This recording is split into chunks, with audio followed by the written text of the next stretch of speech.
Hello, everybody, and welcome to the 252nd edition of the Frank and Stan Weekly Chat. And for those of you watching on video, you'll see that a friend of ours, Cathal Lynch, is back to join us 1 year after his first appearance. So, hello, Cathal. Yeah, but hello, Frank. Hello, Stan. I can't believe a year has gone by I don't know. since then. Hey, and you've had some sort of health issues, haven't you, Well, during that period? I think he's deliberately had them so he's got something to talk to us about. yeah, that's probably true. Yeah, I got diagnosed with pneumonia after Christmas, but yeah, I tried to work it off in the gym, which a word of warning to anybody that doesn't work. It was misdiagnosed. I hasten to add. I didn't decide, right, I'm going to come up with a new cure for it. That wasn't the intention. Just what happened. I'll be the first one to ever run through. Outrun pneumonia. Not a good idea. Not highly recommended. Stan, how are you this morning? I'm okay. I'm just up to my head with hospital visiting for my Yeah. mother-in-law and trying to sell my mother and father's house. So Oh yeah. wow, lots going on. Yeah. Hey, Cathal, do you want to just give a little bit of background as to who you are and what you're about? So my background is in deprived inner city schools in Birmingham initially, then independent SEM provision. Then Matt co-founding as a COO, merging with a bigger trust. Was invited to write a book called Building Belonging, which has evolved into a wellbeing quality mark, which came from the fact that when I was working in the special schools, when I stopped doing it, I realised that I was physically and emotionally exhausted because Mm. I'd given too much of myself to that work, and I got very interested in how on what the principles that we need to do to maintain good health for our staff and our pupils and our communities whilst optimizing outcomes. And so that set me down on a bit of a trail with looking at the research and the book Building Belonging evolved into a quality mark. And now, most recently, we've created a course based on that called Building Belonging, which takes people through the principles of how to implement everything, what the research is. But it's all designed to build capacity, to change the way people think about schools, all rooted in research, and also celebrate those schools that are looking after their staff and their pupils in the right way, so that if there were two schools recruiting, people are more likely to go and join the school that's got an accreditation to say we look after you, and we will do the right thing. So that's in a very quick summation.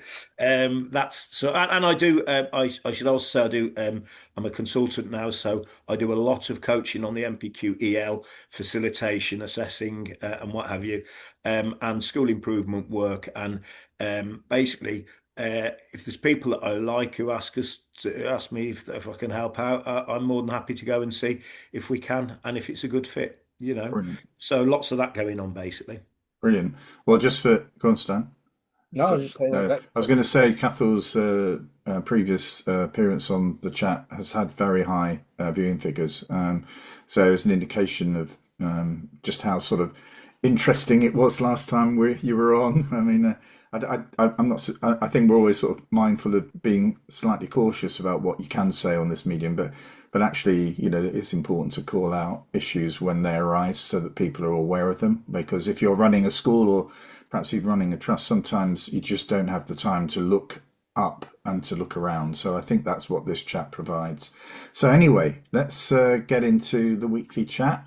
Stan, what have you been up to?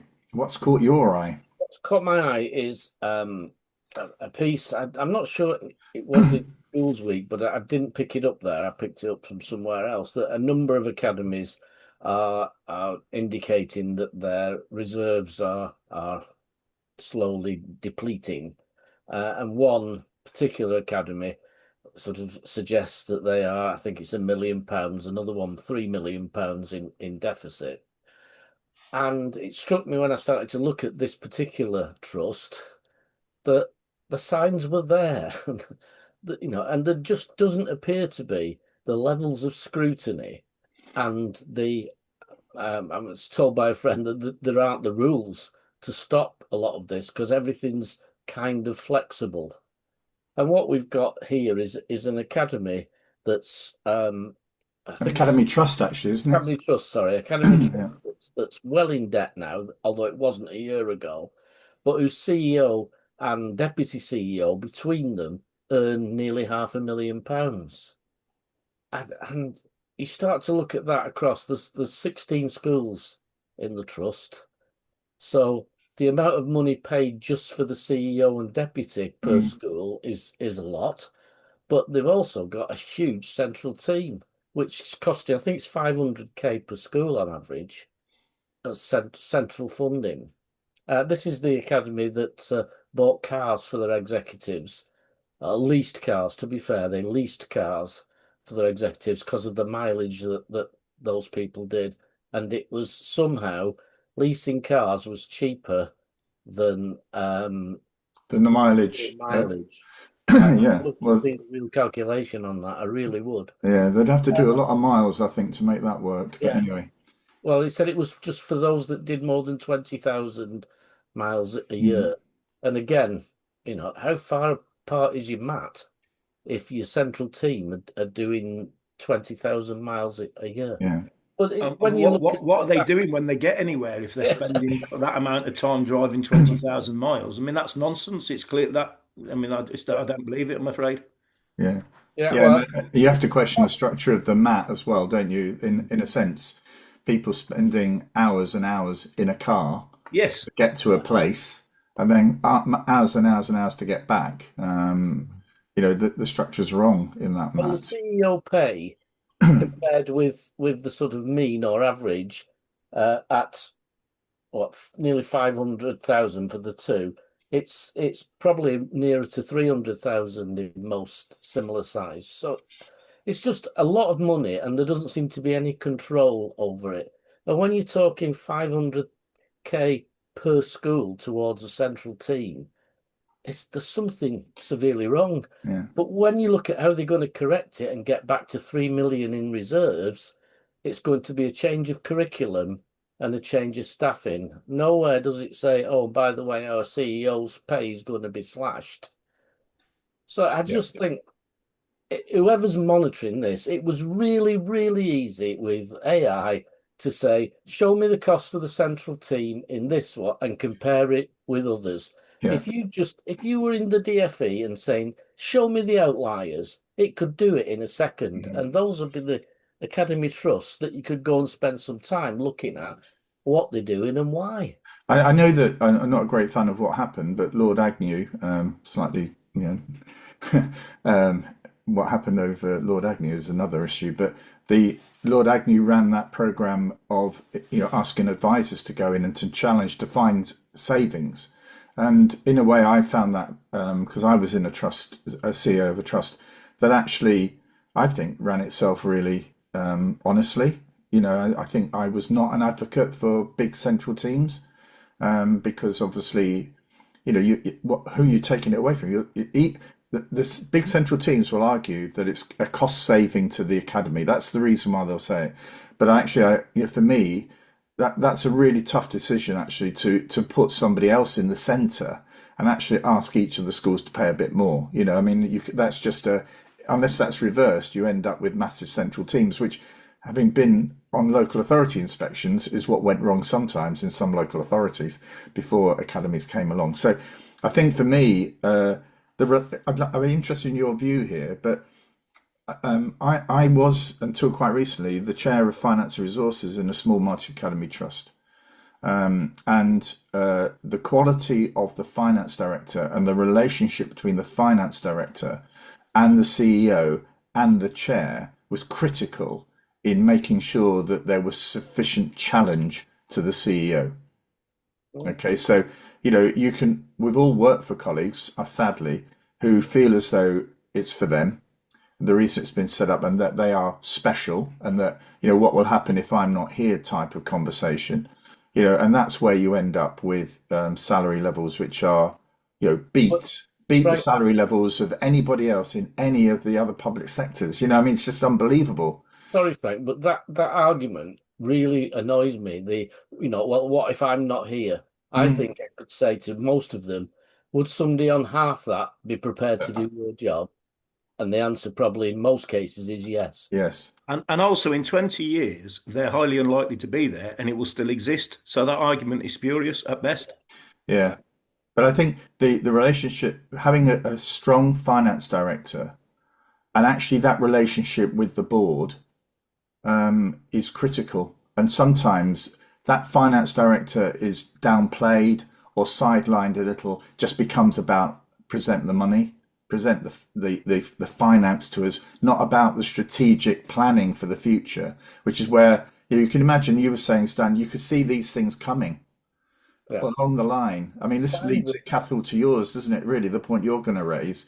You can see these issues coming, but actually, has the finance director, has the finance and resources committee actually said no?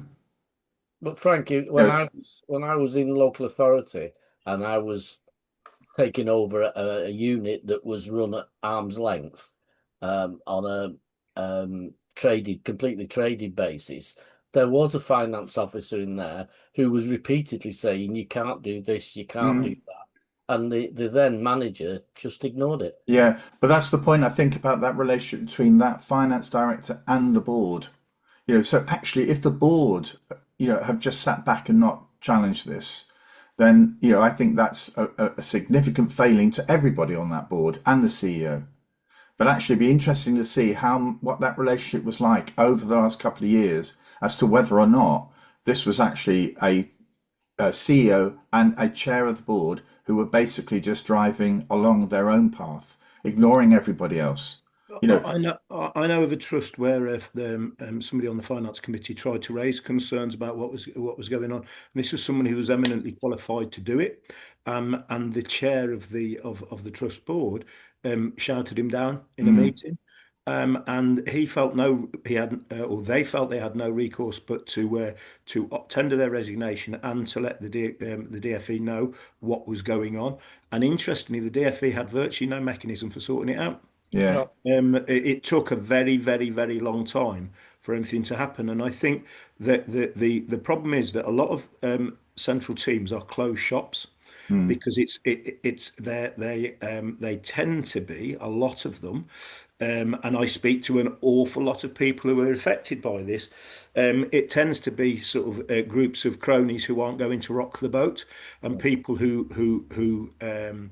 they know that they can rely on to not do anything or to say anything or to challenge, and that way we're just heading towards a battle of mediocrity. If that's if we're just going to continually preserve the status quo, and I think there's something fundamentally more awkward about this. And I think it's going to be interesting when the Hillsborough law, yes, whatever form that takes in the end, because if you are a police officer and do something wrong in your job, you lose your pension and you aren't publicly named.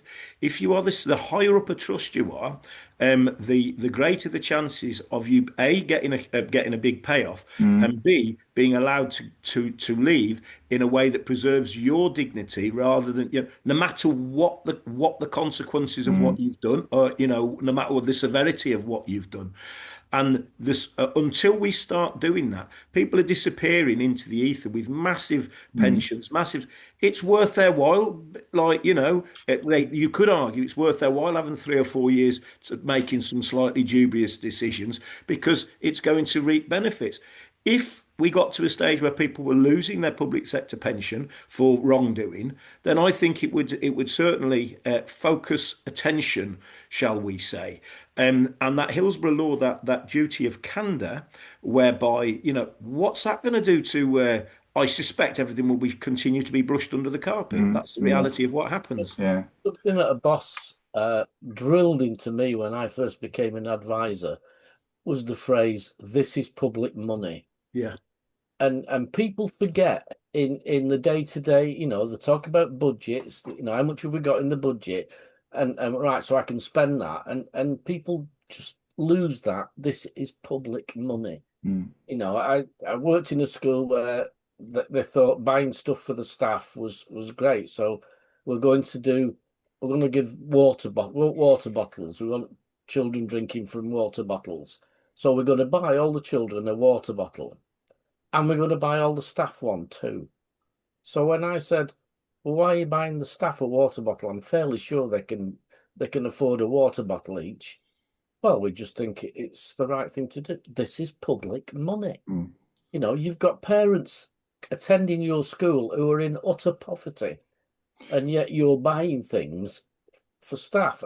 Plus, you know, the unseen thing that I pointed out, that so each class is going to have 40 identical water bottles that you're going to have to somehow identify which Yeah. child is which, because you don't want them sharing water bottles. Hey, can I just say, I want to bring it onto audit if we may, but actually just to say that I mean, I think Cathal will perhaps give a little bit more about a trust that he's concerned about. But actually, I mean, I feel as though I should speak up for many trusts that actually we don't hear about them because they are well managed. You know, they are well led. You know, I just want to put that bit of balance in it. But actually, audit is not just about finance, is it? It's when an audit is undertaken on a multi-academy trust, it's looking at governance, it's looking at the capacity to actually sort of improve further. You know, is it a going concern? And every single multi-academy trust is audited every year. Now, this audit, you know, needs to be as robust as you and I would expect it to be. But I have to say, my experience of audit firms is they are not. There is no sort of, in effect, standard. There may be activities that they do and some internal moderation, but that's within the business. That's not across those audit firms. Are these so you buy a team in to do your audit? Yes, you tender for an audit. You know, a reputable. There are a number of these. Some of them, you know, like for a big audit firms. And the audit world is full of problems. You know, there are, you know, some audit firms have been discredited. But just to say, these are much smaller organisations. You know, but they're doing many multi-academy trusts. But that oversight is the sort of thing that if you're doing this and you're doing it regularly, and you're finding actually, like the multi-academy trust you were talking about, Stan, we've just done the audit for that. And we didn't actually highlight that. We didn't find that.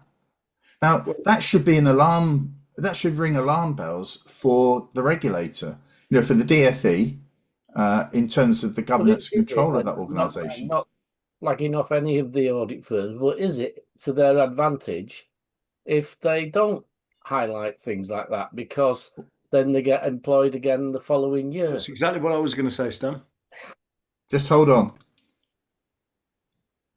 Yeah, so it's around, we were just talking, there was a bit of an interruption at my end, just talking about how these audit firms are actually procured and their relationship with the trust and what have you. But similarly, again, I know of a trust where the ESFA came in to do an investigation because of concerns. And when they reported back, they got the trust got a financial notice to improve, and they did a dip sample on 8 procurement exercises, and 6 of them had serious irregularities, and that was just given as a narrative verdict. Nothing happened with that. No, as far as I'm concerned, that should have been immediately referred to the police. Yeah. But the trust took the decision. Well, there's nothing, you know, and it was all allegedly involving this, you know, an individual, you know, and I'd be looking at that thinking, well, hang on a sec. If that, I would want that cleared up to clear that person's reputation and to make sure that we're okay. And if somebody's closing it down, but there was no consequences to that. So even there's a process to go through, but if the process is flawed, and we seem to be really good at having processes for things and saying, well, that's it, it's been through a process. If the process doesn't work, there's no point going through it. No, yeah. But the thing is now with AI, it's so easy for the DFE. I mean, I just asked as a final question, you know, what are likely things in this particular academy trust to attract scrutiny? And this is what it came up with. Executive remuneration, pay significantly above the sector averages. Leadership structure, high compared to the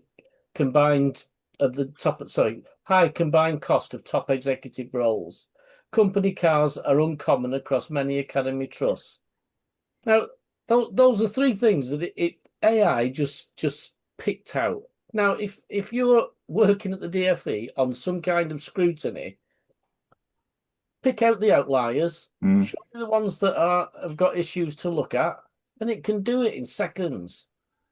But the problem I understand is there are no rules, What? or the rules are too wishy-washy to be able to do much about it. Yeah, I mean, yeah, If I feel, executive pay is too high, what can they do? yeah. Well, I feel as though I'm defending the academy system here, but I'm not actually, going to go at the academy no. system. But I I'm think going to go at where it goes wrong yeah, and yeah, scrutiny that's yeah. applied. I think I mean the academy, the handbook has got thicker and thicker and thicker, but it's actually not tightened things up. You know what I mean? There are sort of expectations about what you It have went to down to do. something like 14 sides of paper Yeah, when it started. I mean, it, that's ridiculous. yes, And you yes, would be tempted to say that it was designed solely to entice those people yeah, who may be slightly less bothered about due process to mm, get involved in the early Wild West days. And a lot of those problems of pigeons are now coming home to roost retrospectively. yeah, yeah. I mean, I think I suppose one of the things that just going back to that audit is when I was the finance director of chair of finance, we procured a new audit firm every 3 years. And actually, it was very interesting what the new audit firm found that the existing audit firm didn't. And I think there's something here around, whether or not, you really are looking for issues because when you take on a new client like that, because you're worried about problems, that could blow up, but then over the years, if you have a couple of years, it all seems to be fine. This is very similar to what went before. You're slightly sort of not as intensive in terms of your interrogation of the evidence, And I think that when we procured a new audit firm, that did add value. There were things that were going on which the previous audit firm had not identified. And so, in a way, I think it'd be interesting to look back on how frequently audit firms are procured and how long those relationships have been for particular trusts. Because I think if those are long term, then I think there are risks associated with that.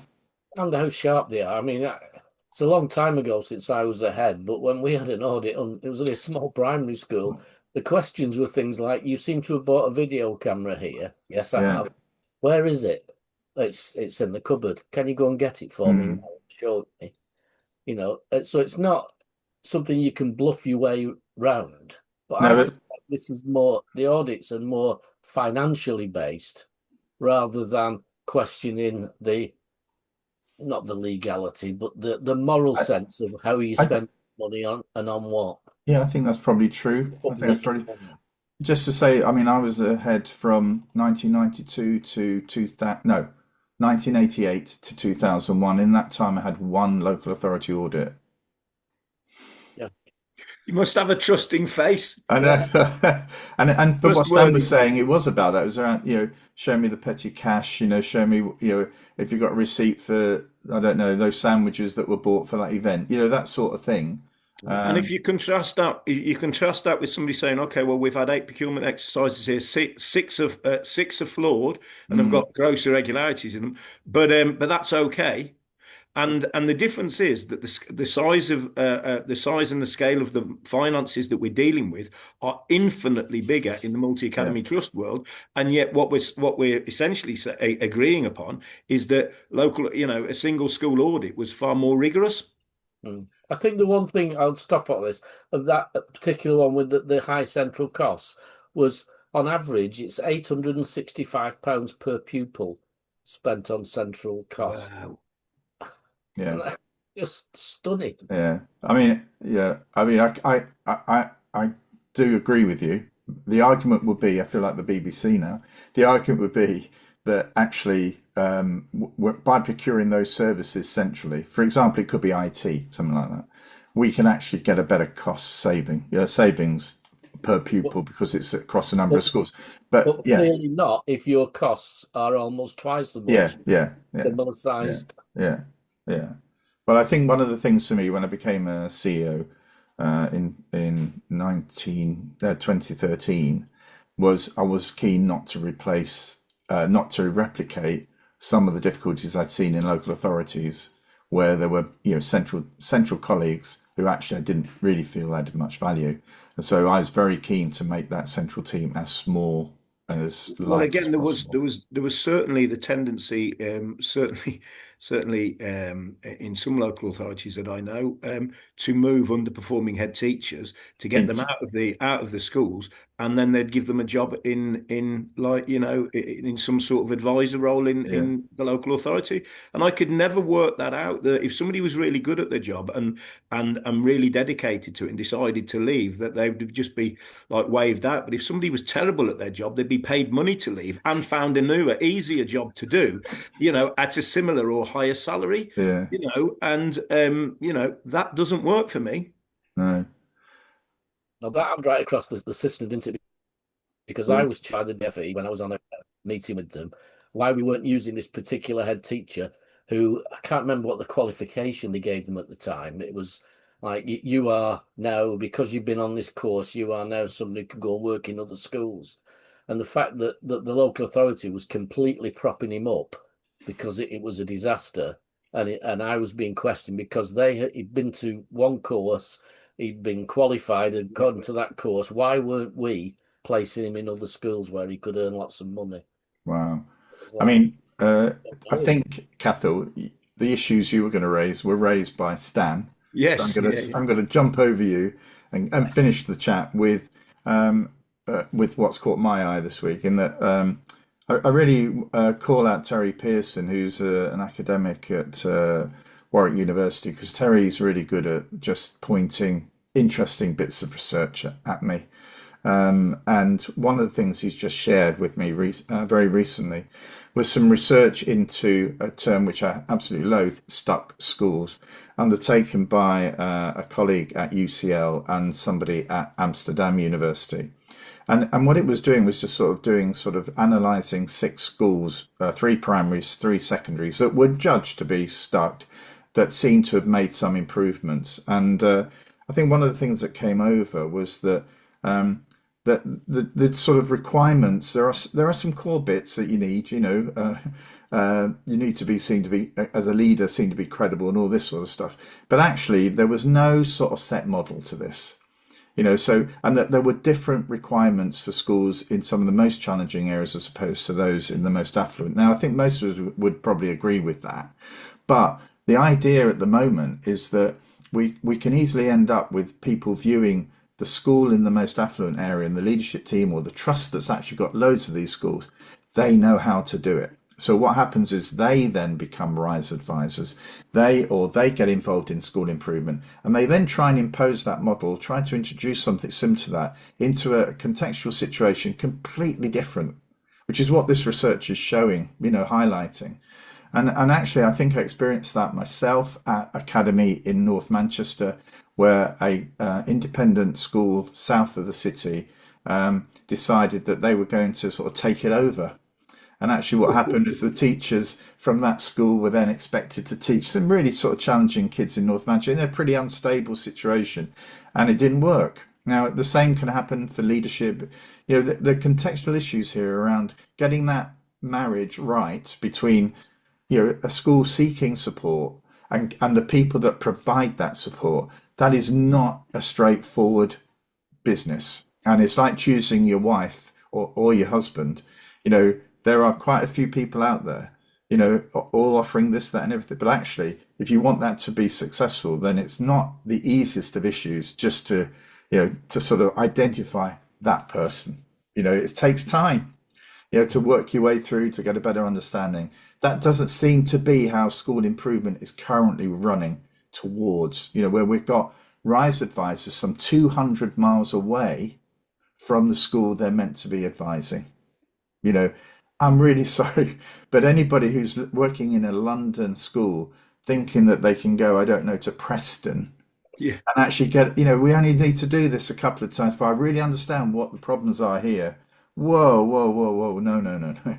So for me, that research, is worth looking at. I'll put a link on the chat at the end so you can see it. It's yeah, Just to go on from that, Frank, and there's quite a number of leaders I work with where in trusts where they've got one or other of their schools might have a rise advisor, but then those rise advisors are working in trusts that have other rise advisors going into their trust to do it, and you think, well, hang on a sec. Surely, if the rise advisor was any good, they wouldn't need other rise advisors going into those rise advisors to tell the situation does seem, or those relationships are going to be key to doing it. Understanding the contextual wisdom is going to be absolutely crucial, and you can only do that by spending time there. Is the Absolutely. reality of it, and building those relationships with leaders so you can develop that relational trust.